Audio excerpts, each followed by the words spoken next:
I'm going to ask you today is something that I'm sure you're going to say yes to because I think we've all done it. Have you ever misread a sign? Have you? Yes. Isn't it interesting what our mind does? That it can fill in words that aren't there. It can change words that are there. And sometimes it gives us a really good laugh. Yeah, it's amazing what this does. So I was reading an article in an old Unity magazine. I love to save them, and I page through them every once in a while. And I came across this article by Andrew Rafalski. And he said that he misreads signs a lot. And he said, yes, it can be funny, but it can also give you a greater understanding of life. So this is exactly what happened to me. So I was in the mall. And I realized I have a lot of errands have to go around. The mall is big. And I have an errand way at the other end of the mall at a store. And so I'm rushing. After all, isn't that what we do? We just rush around. And out of the corner of my eye, I caught this sign. It's standing by a coffee shop. It's just standing on a stand, and the sign says, "The life starts here." That's all it said, "The life starts here."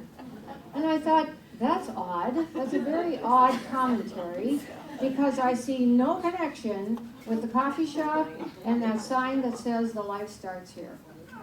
Really? Well, okay, so I keep rushing on and kind of weaving through the crowd of shoppers. There are a lot of them on this particular day. And I'm thinking about this. The life starts here. Yeah, but it still doesn't make any sense to me. And then as I keep thinking about it, my pace slows down a little bit, and I think, I think there's something to that. In reality, my life does start here. The past is gone, and every decision now, every thought, every word, everything that I do in this moment is taking me into the future. My life does start here. Oh. So I realized that I have got to sit down.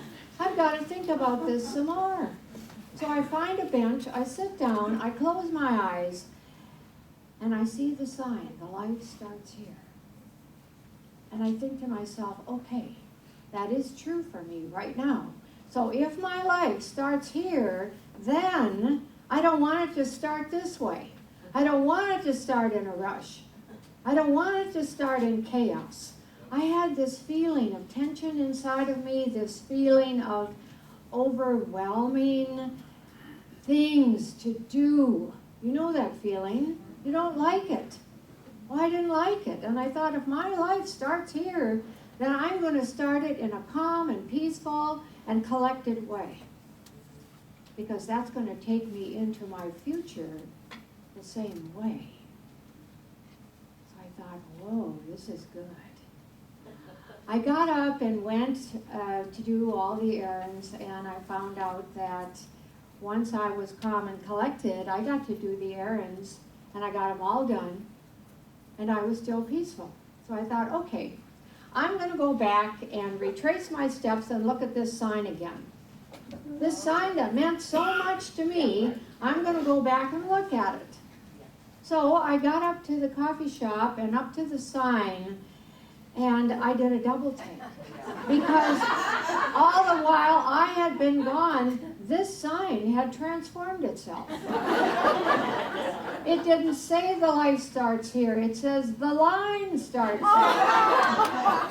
Well, of course, that was logical and sensible. That the coffee shop manager probably put that sign out there so all of its customers could line up and get their coffee in good order. And I had a little bit of a, oh, you silly girl.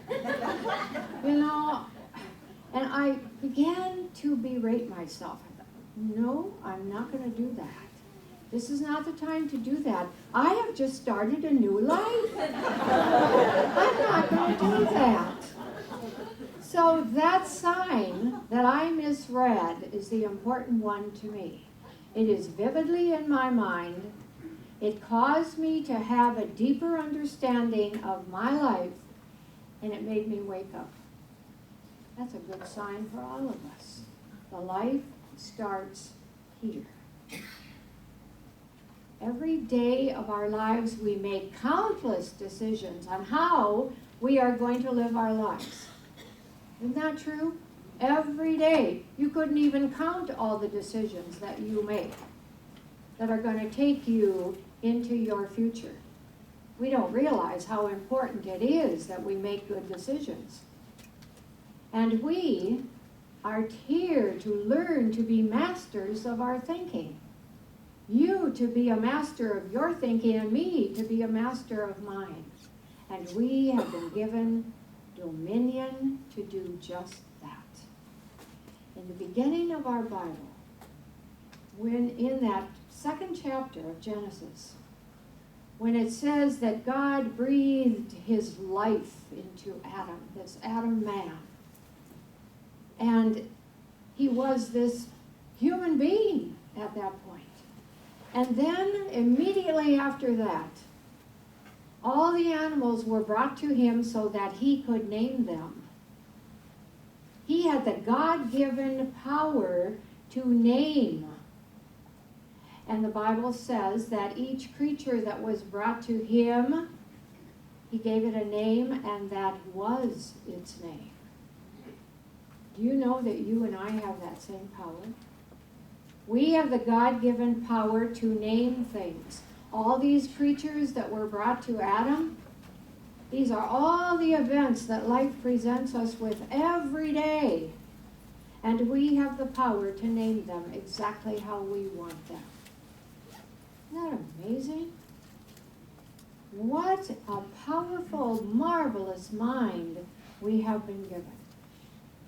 But as powerful and marvelous as it is, here's something that you may not know about the mind, or you may have forgotten. That the mind can only function out of the programs that it has been given. And most of these programs were given to us before we were 5 years old. And some of those old programs are still running around in there. And so if we don't give our mind anything new to work with, if we don't challenge it, if we don't give it something that makes it go in a different way, it'll just go right to that same old program. And nothing in our lives is going to change. And so then we are living life by default. It's neglect. It's a thoughtlessness. But we are supposed to be living life by design. We're masters of our thinking. At least that's what we're here to learn. And so I believe that life gives us all these little small things. That experience in the mall, that was small. Compared to all the big things we get in this life, that was tiny. But it proves to us that we can change. That we can give our mind something new to work with, and the mind will work on it. So I want you to think then of all the small things in your life that maybe you have had an opportunity to work with. I'm going to tell you one of mine, and it is small. But this was the other night. A dark and rainy night. And truly it was. And I had just come from somebody's home where there had been a social gathering, and now I was on my way home. Well, as I said, it's dark, it's rainy, I can't remember exactly where did I turn and what did I do. And so, okay, I'm going down this road, and I am thinking this road doesn't look right to me. This does not look right. I am going way too far on this road. I should have had the opportunity to turn long before this. So now, in days gone by, I would start to berate myself. Well, you silly girl, you turned wrong. You did the wrong thing. Now look where it brought you. But I decided, no, those days are gone. I don't do that anymore. And so I thought, okay, I'm just going to keep going till I find a place where I can turn in. I think you'll get a tickle out of this. It was a church. I turned into a church parking lot, and the first thought of mine was, well, I could go up to the door, and I could walk in, and I could ask them, how do I find this road? And no, I can't disturb them. No, I can do this. Spirit and I are going to do this together. So I just sat in the parking lot. I turned on the lights inside the car. I got out my directions again.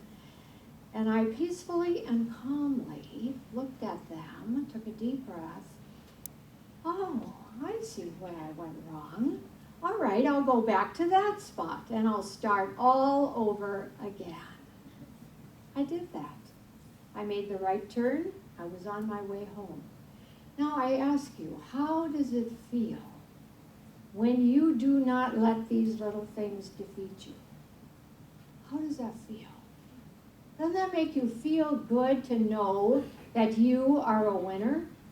Doesn't it make you feel good to know that you have the right and the responsibility and the power to choose a different attitude, a different approach? It makes you feel really good. And it also can remind you that in that very moment, when you made the decision to be calm and peaceful and start over again, that's where your life started. That's where your life started. Jesus tells us that we have the center within us. He called it the kingdom of heaven. It's there in us to guide us, to direct us in everything that we do. And then he said, you shall know the truth, and the truth shall set you free. This Christ center that is within every single one of us is our truth. And it will. If we go there, it will set us free. We can be calm, we can be peaceful, and ideas will come to our minds that we never would have imagined otherwise. So now, where do we go to further talk about this center? Well, first of all, let me say that it has been said that this is the last frontier. You see, we have explored outer space. We have gone all over this world and explored. We have gone beyond this world and explored. And we have gained a lot of knowledge, but we have yet to begin to explore this inner space. We've only scratched the surface. And are you aware that some people don't even know we have an inner space? Well, we know it here. We know here that this is our truth. But I still have to ask you the question, how often do you go to this place? How often do you explore it? Are you even curious about it? And do we have any idea what this truth, this inner space, this last frontier can do for us? Do we have any idea? Well, that's why I think life gives us all these little events so that we get to practice. We get to practice. I'm finding that in this research that I do it every week, and I come across so many things, and always it comes back to this space within ourselves, this divine and holy space. But I want to say more about it. So I go back to the Bible. This is our book of life. Whatever you think about the Bible, I'm going to add to this whatever it is that you hold dear in this book. It is the book of your life. And every character in this book, in fact, even places, are a part of your nature and my nature. So this book belongs to us. But we have the option to look at these stories, and especially stories in the Old Testament. You might think it's strange that I even take a story from the Old Testament, because they are strange, and they don't make a lot of sense. They're crazy. They talk about a God that is violent, that it is not at all like the God that we know. But we don't take these stories literally. If we did, we would be talking about a people that lived a long time ago, who had a different understanding than we do. They didn't even have a knowledge of science. Well, we haven't. We have advanced knowledge that they did not have. But nevertheless, their stories are very important to us. And so we look at the story in a metaphysical way, and we see, oh, now I see beyond the words, and now I see that this story is relevant to my life. So my favorite story is Noah and the ark. And just as your name has a meaning, so does Noah's name have a meaning. And it helps us to understand what this story is all about.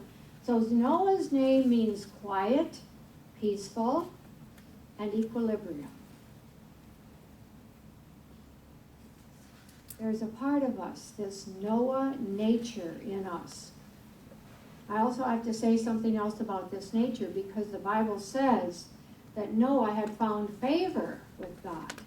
Noah was very connected in a spiritual way with the God of his being. And so then, this Noah nature of ours knows that we need a quiet, peaceful place in which to go, a place in which we can gain our equilibrium. And we have that place. Now the story says that Noah built an ark, in which his family, that were good people, they would go in this ark and they would be saved. You know the story. And then all the rest of the people were going to be destroyed. Is that the kind of God we know? God doesn't destroy. The kind of God that we know lives here within us, in this inner sacred space. This God wants the very best for us. We are a part of this power, and it is a part of us. Of course it wants the very best for us. It wants us to be successful. It wants us to be all that we can be. And so this story must be looked at in a different way. So the people represent our thoughts. And these good thoughts that we have, they go into the ark with us. And those are the thoughts that will save us. Those are the thoughts in this ark, this sacred space, that will carry us through the storms of life. And all the rest of these thoughts, our error thinking, our negativity, all the times we go astray with our thinking, all of those are going to be washed away. You see, the flood is a good thing. Because the flood, in reality, what does it do? It washes away all that is old and unnecessary, and what remains is beautiful, rich soil in which to plant new seeds. And that's exactly what we can do in our lives. We get to plant new seeds that grow into beautiful plants. It's a beautiful story, and I've just haven't even scratched the surface of it. But what it tells us is that there is a center in ourselves, our own ark. And we can go there anytime we want. We need to go there. We need peace. We need quiet. We need to find that place of equilibrium. How many times in your life do you need that when you feel out of balance? I probably went there 10 times yesterday. So I invite you to do the same. Go there as frequently as you feel you need to go. And sometimes it's just to go there to say, thank you. Thank you for this life you have given me. That I get to live this life in the very best way that I can. So now, what Spirit has given to you and me, the ability to start our life again, it gives to our spiritual community. That we always have the ability to start our life here again. Our life starts here. And the decisions that we make as a whole, the things that we do, the actions that we take, are all taking us into a bright future. Sometimes we think there's sadness because I'm leaving. This is not sad. No, it's not sad. Because there's something very exciting about this. When we come together, all of us together, we create a synergy that one person cannot do. There is something sometimes, an energy that just catapults us into a new idea. Oh, we hadn't thought of this before. Well, okay, here we are. And Spirit will get to work on it. We work with Spirit and we don't even know what is possible for us. This is possible. That I know for sure. I see it out there right now. It's bright and beautiful, and it is to be. It's there. But there's way more than a sign. There's much more than a sign. We have this power within us that tells us that we have the power to believe in ourselves and what we can do for each other. We have hugs to give and smiles to give. We have support to give to each other, to tell each other that yes, our dreams, our individual dreams for our lives, they can happen. In our prosperity class, we do that all the time. Yes, you can do this. Of course you can. We put the doubts behind. The doubts get washed away. And into this inner space, we take our dream. Well, the spiritual community does that too. It takes its dream and its vision for what is to be, or what already is. So I hope that you have gained some kind of inspiration today for your own life. Well, Mary Morrissey says this: inspiration without action is merely entertainment. Inspiration without action is merely entertainment. We don't come to Unity to be entertained. We come to be transformed so that we can change ourselves, that we can lift ourselves with Spirit, and then in our daily lives act totally different. The life starts right here. Your life, my life. Every decision we make. What power we have, and we don't even know it.